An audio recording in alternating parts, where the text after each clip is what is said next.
はい、こんにちは。Hello, everybody. My name is Sanada. I know you are getting tired, and we're going to tackle a very tough topic. Session 13 is titled Cybersecurity.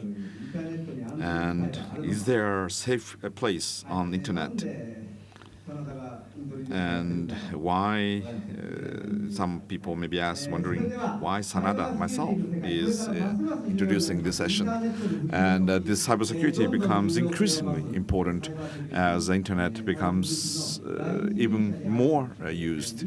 Now, today we have the leading edge person in this area of cybersecurity, Mr. Mikko Hypponen. Let's have Mikko-san on stage.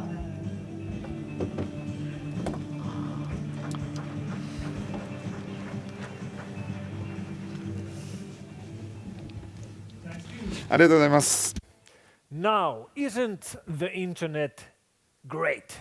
Really, the internet has changed our lives, and it's done it very, very quickly. The web appeared around 20 years ago, and today we live our lives online. What an exciting time to be alive. We see so much new opportunities, so many new startups, communication, entertainment, it's all online. Internet is the best thing that has happened to the mankind in hundreds of years. Unfortunately, it also has its downsides. It's not all good. Now don't get me wrong. It's obvious that internet has brought us more good than bad, but the internet is basically a reflection of our real world. And just like we have bad people in the real world, we have bad people online. Just like we have problems in the real world, we have problems in the online world as well. So if we really want to secure our future, we have to solve these problems. And we have two basic problems to solve. We have to solve the problem of privacy and the problem of security. And these problems might sound similar, but they are actually quite different to solve. Security problems in the online world basically means fighting hackers. Evil hackers who break into our systems or shut down our sites or use malware to do bad things. Most of them criminals who try to steal money with their attacks, or criminal gangs. But the problem with privacy is quite different. The problem with privacy in most cases is not coming from criminal gangs. The problem with privacy is actually coming mostly from companies. It's coming from companies which are doing nothing illegal. It's coming from companies whose whole business model is to try to breach our privacy and turn it into money. And I can give you examples of such companies. For example, Google, because that's basically what they do. Or Facebook, or Yahoo, or Twitter. These are all examples of services which are free. Free services that allow you to do things online. For example, to do searches online, or use webmail or cloud storage.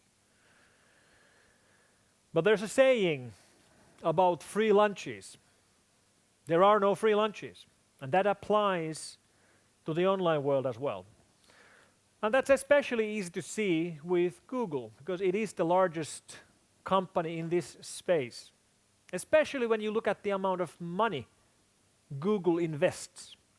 If we just look at the amount of money Google invests into their data centers, we'll learn that every quarter Google is investing more than $2 billion into their data centers.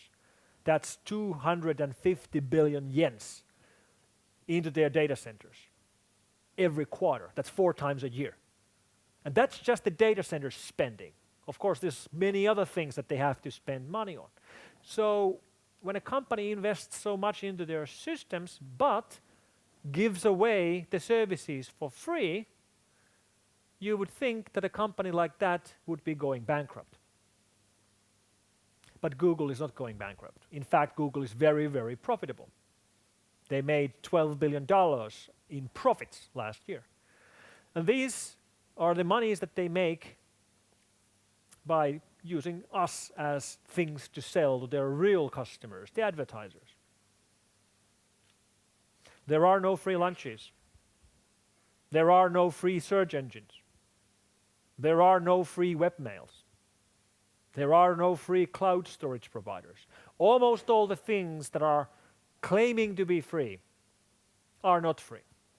There are some things online which really and truly are free. For example, the Linux kernel really is free and open. But most of the things that claim to be free are not. And especially free apps which claim to be free are almost never free. When you go to the Apple App Store or Google Play, it has hundreds of thousands of applications which claim to be free. And they are not free. They are trying to monetize themselves either by pushing the user to do in-app purchases or by, once again, profiling the user and breaching his privacy to make money. No free lunches. But I repeat, everything these companies are doing is completely legal. We volunteer our private information to these companies. We accept the terms and conditions. We click through the end user license agreement. There's nothing illegal going on here, but yet it's breaching our privacy. Things change when you look at the criminal actors. These are the guys who are breaking the law. And they are mostly a risk to our security. Guys who run online criminal gangs, who steal our money with banking Trojans, or with key lockers, or with ransom Trojans. Ransom Trojans, such as this. This one is called CTB Locker. It's a piece of malware which will infect your computer, in this case a Windows computer. Then it will encrypt your files, not just the files on your computer, but everything in your network as well. So if your company has one infected laptop, it's going to infect and overwrite and encrypt all the files on your network. And then it asks for you to pay a ransom. Typically, by the way, these ransoms are being sent in Bitcoin, which of course doesn't mean that Bitcoin is evil. It just means that Bitcoin is the cash equivalent on the internet. Just like we use cash in the real world and it's anonymous, Bitcoin is the same thing in the online world, so criminals prefer it.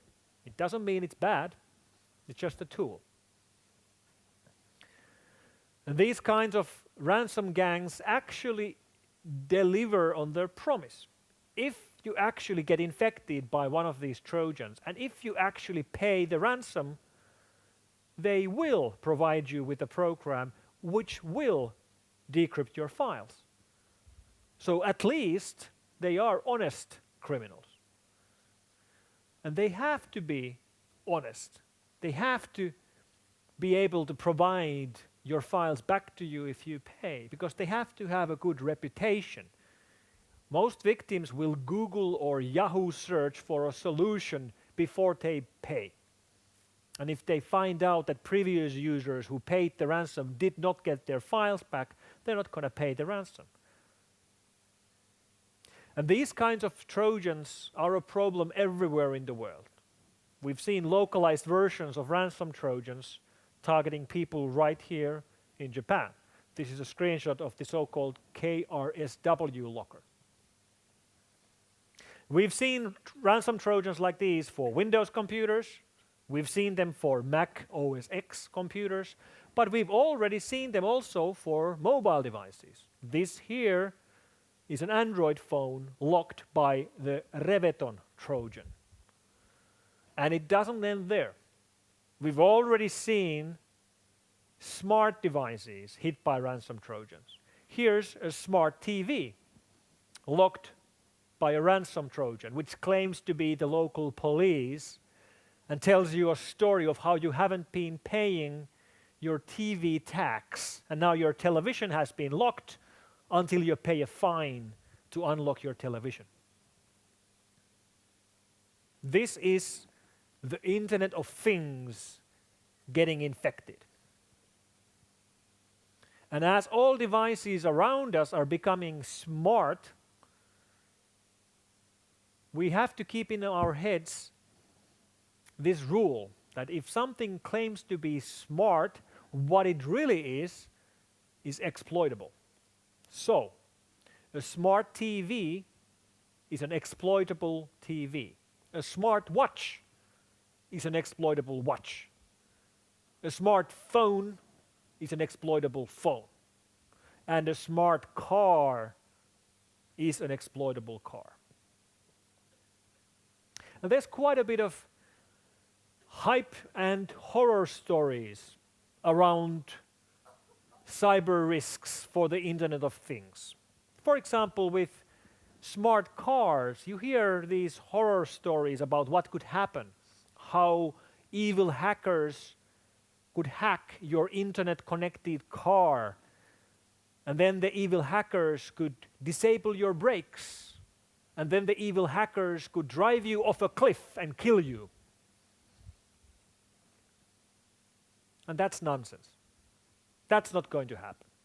That's not what hackers are interested in doing. Online hackers are not interested in killing random people. It's also illegal to kill random people. The problems that we have to worry about are the problems where the attackers have a clear motive for their attacks, where they benefit from their attacks. And you don't benefit by killing random people by hacking their cars. Even if it's possible, it's not likely to happen. And there are far more likely risk scenarios for the Internet of Things. For example, somebody might hack your car if that enables them to steal the car. Like if they can open the doors and start the engine by hacking the car instead of breaking the window, well, that's a good scenario. That would make sense. There are other scenarios. For example, ransom Trojans for cars. We haven't seen that. We haven't seen ransom Trojans, but I could easily see a scenario where somebody infects the computer systems of a car, and then when you get into your car and try to start it up, it tells you that you have to pay. It hasn't happened, but it could easily happen. Same thing, for example, with smartwatches. You want to see the time, unfortunately you're infected, you have to pay if you want to continue using this device.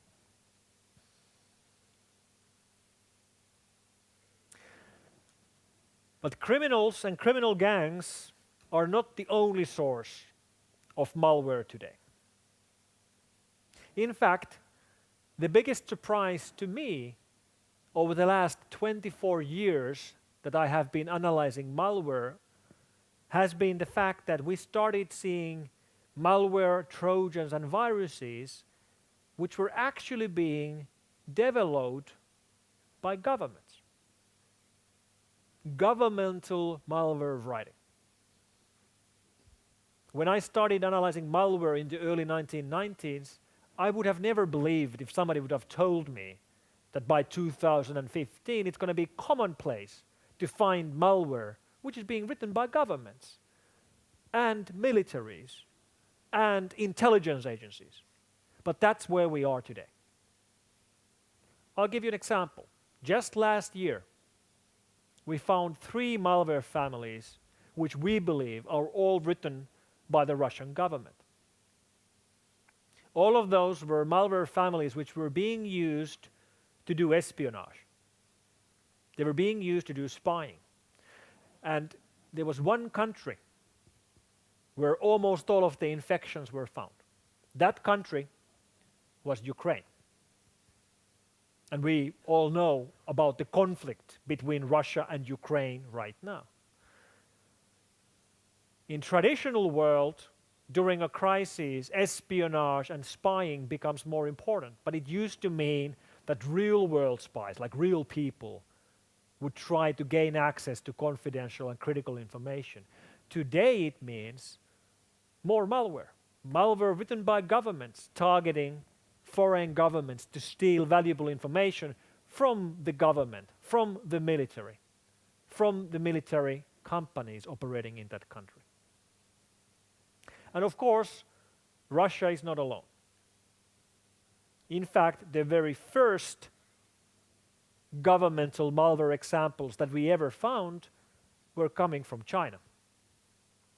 The first governmental malware I worked with was 12 years ago, in 2003. And that case was a piece of malware which we believe was coming from PLA, People's Liberation Army, which was infecting a military contractor company in Europe, stealing their secrets, sending them back to China.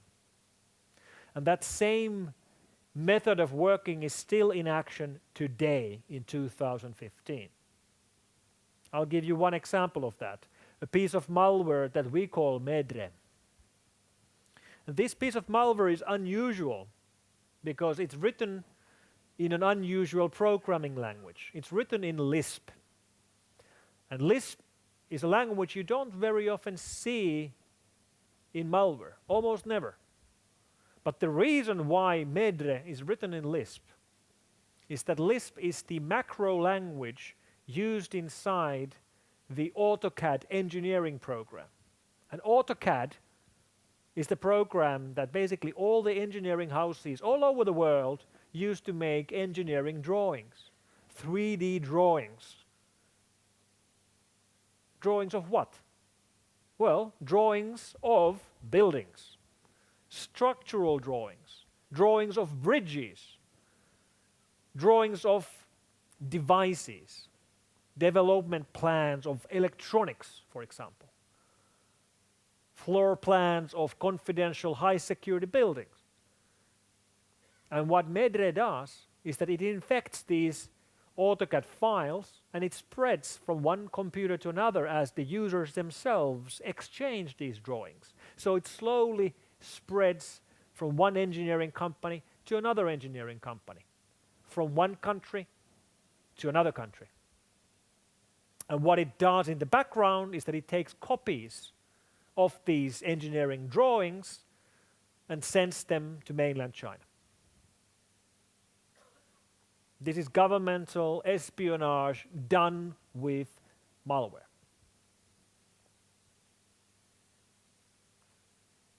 So what about the Olympics? We have 5 years to go.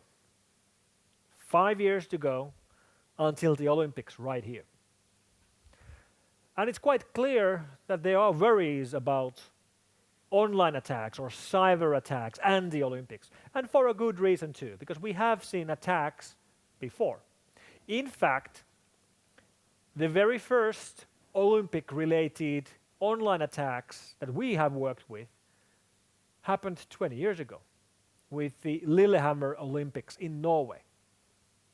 During those Olympics, we actually found this. This is a piece of malware written by a malware writing gang from Sweden. That's the neighboring country to Norway, which was hosting the Olympics. And they wrote this piece of malware which was infecting systems and tried to spread this message about this Olympic AIDS and somehow tried to disturb their computer systems.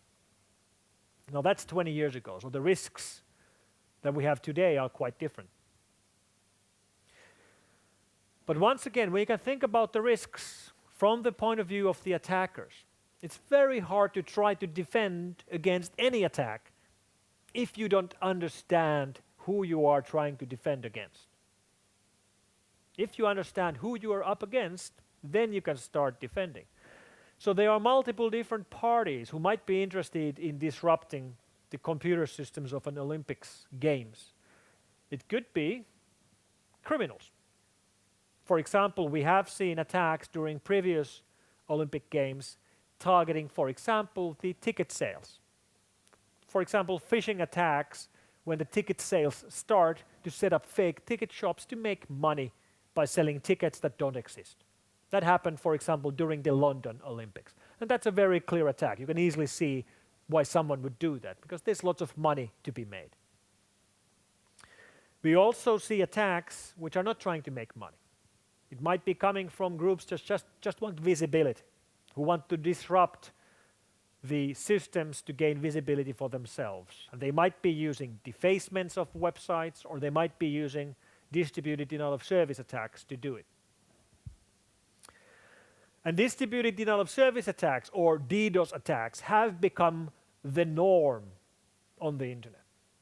We see massive denial of service attacks every day online today. Denial of service attacks are like traffic jams. Those of you who live in Tokyo know how traffic jams work. When you have too many cars on the street, the traffic will slow down, and eventually the traffic will stop. But then when the amount of cars becomes lower, the cars start moving again, and after the traffic jam, there's no damage. That's exactly the same thing with denial of service attacks against websites. If the attacker is able to create a large amount of network traffic against the website will slow down, eventually it will stop. But when the attack stops, or when the attack is managed, the attack will go away, the traffic will flow again, and there's no permanent damage. There's no data theft. There's no data loss. It's a transient attack. And it's fairly easy to do. Denial of service is fairly easy to do. How easy? It's so easy you can actually find websites which provide attacks, and they are actually advertising these attacks on YouTube. Let me show you an ad video for one website.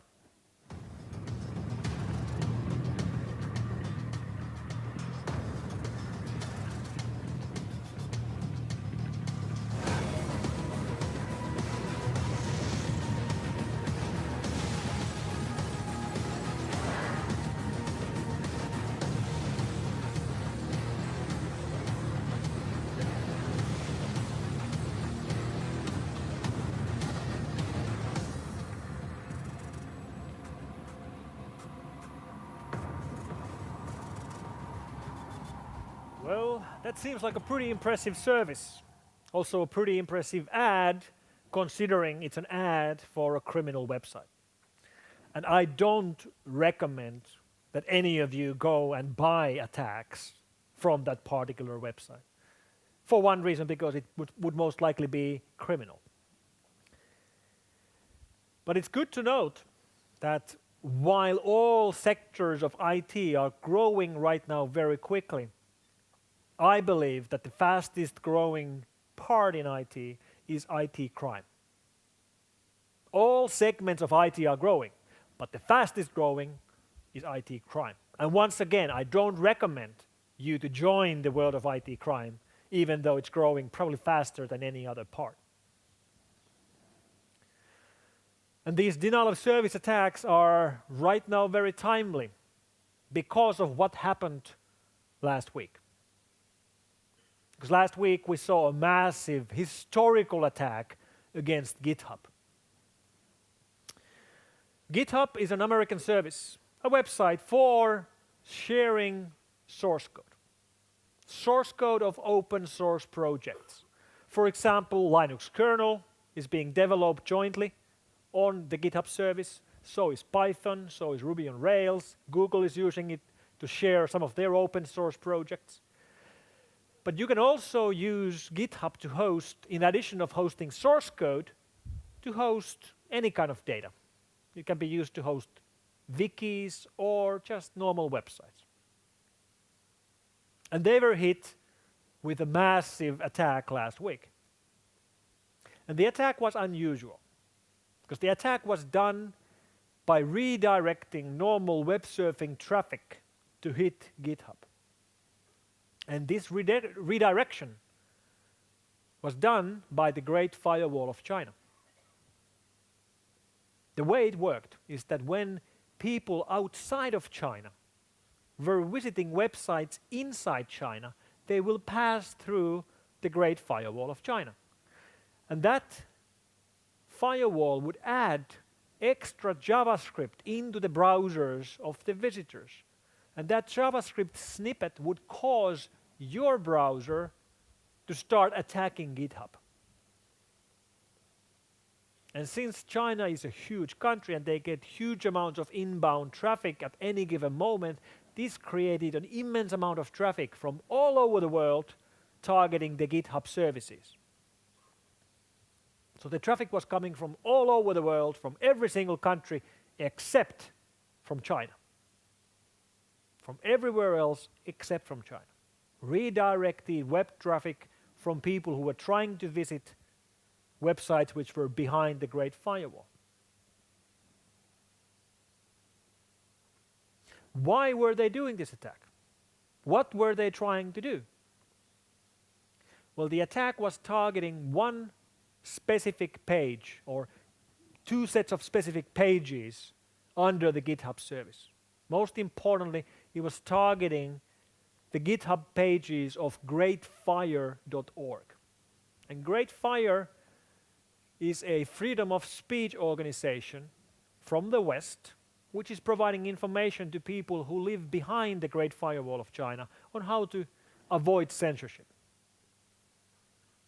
And the reason why they host this information under GitHub is that they believe that the information will be harder to remove by the Great Firewall of China because it's under GitHub. And this is actually true. Because of the technical ways GitHub works, Great Firewall can only filter the whole site or nothing of the site. They can either block GitHub completely or they can block none of it. They can't just remove specific pages like the Great Fire pages under GitHub. And they can't filter all of GitHub. The reason why they can't do that is that Chinese companies need access to GitHub. There's dozens of open source projects which are being run by Chinese companies like Huawei or Xiaomi, which are being hosted on GitHub. And that's why they launched the denial of service attack. This was a method of causing pain to GitHub, to try to bully them. They were trying to bully GitHub. They were trying to make GitHub remove these pages, censor these pages voluntarily from GitHub. If they would have done that, the attacks would have stopped. And this is bullying. And we all have learned a lesson about bullying when we were in school. Because we all know that there was this big boy in the class, in your class, who was bullying the smaller children. And the lesson that we learned is that if you give in to bullying, it's only going to make it worse. So we shouldn't give in to bullying, not even when the bully is one of the biggest countries in the world.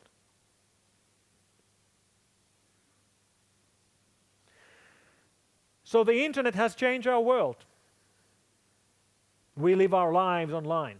We are the first generation that is living digital lives, which also means that we are the first generation whose lives can be tracked and monitored. We are visible to criminals who would have no way of reaching us before the internet. Now that doesn't mean that the internet is evil or bad. It means that it's a reflection of the real world. And just like we have problems in the real world, we have problems in the online world. And that means that we all have to work to solve the two biggest problems we have if we want to keep a free and open internet to our children. So we have to work for solving the problems of online privacy and online security. Thank you very much.